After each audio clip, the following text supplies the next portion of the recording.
America's Climate of Fear, today on The World.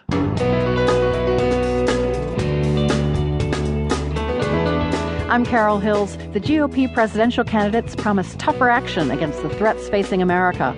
Not everyone's reassured by that. You know, there's a point at which you have to ask yourself, does it become irresponsible? Are they going out of their way to try to frighten people? Also, Marco Werman and our team are on assignment in Kenya. Today, they introduce us to a female reporter battling sexism. In the entire article, I'm referred to as Mr. Nanjala, consistently. Plus, U.S. soccer great Abby Wambach is retiring. Abby Wambach is an amazing soccer player, period. You don't have to put a gender with it. She is the #1 scorer international play for male or female. Those stories are coming up here on The World.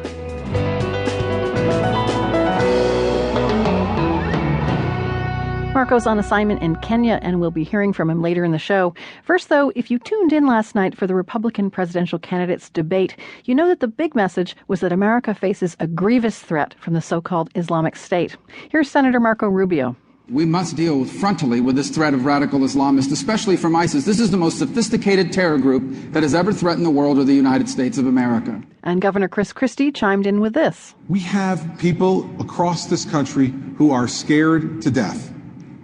Because I can tell you this, as a former federal prosecutor, if a Center for the Developmentally Disabled in San Bernardino, California, is now a target for terrorists, that means everywhere in America is a target for these terrorists.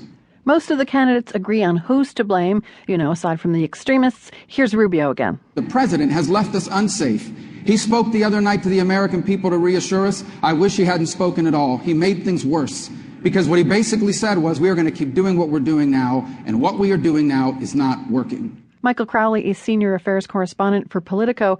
And Michael, a quick search of the language used in last night's debate shows the candidates only use the word fear once, yet it seems like fear of terrorism, ISIS, all sorts of things seem to hover over the whole thing. Is that how you saw it? Absolutely. I thought that moment from Chris Christie in particular was really striking. And, there's a point at which you have to ask yourself, does it become irresponsible? Are they going out of their way to try to frighten people, which is what the terrorists are trying to achieve? The killing is meant to have a larger effect, which is to terrorize the population and to change our policies. Now, to be fair, most of the candidates kind of smacked down Donald Trump and his plan to ban all Muslims, but most also shared Marco Rubio's judgment that ISIS is the most sophisticated terror group ever to threaten the nation. Is it?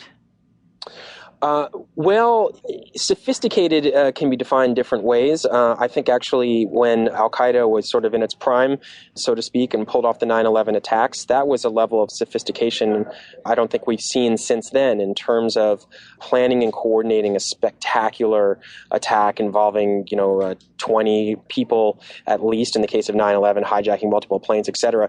But ISIS now is, it has a different kind of sophistication, the use of social media, the use of these gruesome videos that have a kind of Hollywood effect. It's a different kind of sophistication, and it's very dangerous in a different way. You follow politics. Is fear good for poll ratings?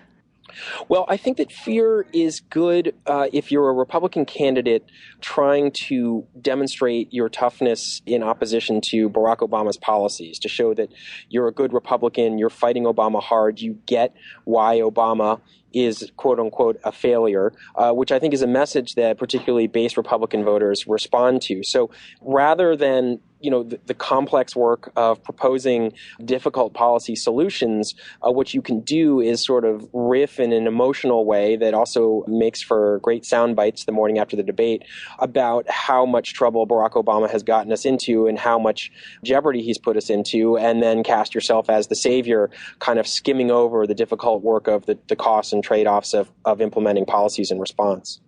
Is stoking fear good for national security? Well, again, to go back to my point at the top, I'm worried that it might not be. Again, terrorists want to scare us. They want us to overreact. They want to lead us into traps of their making that we will stumble into if we're not thinking clearly.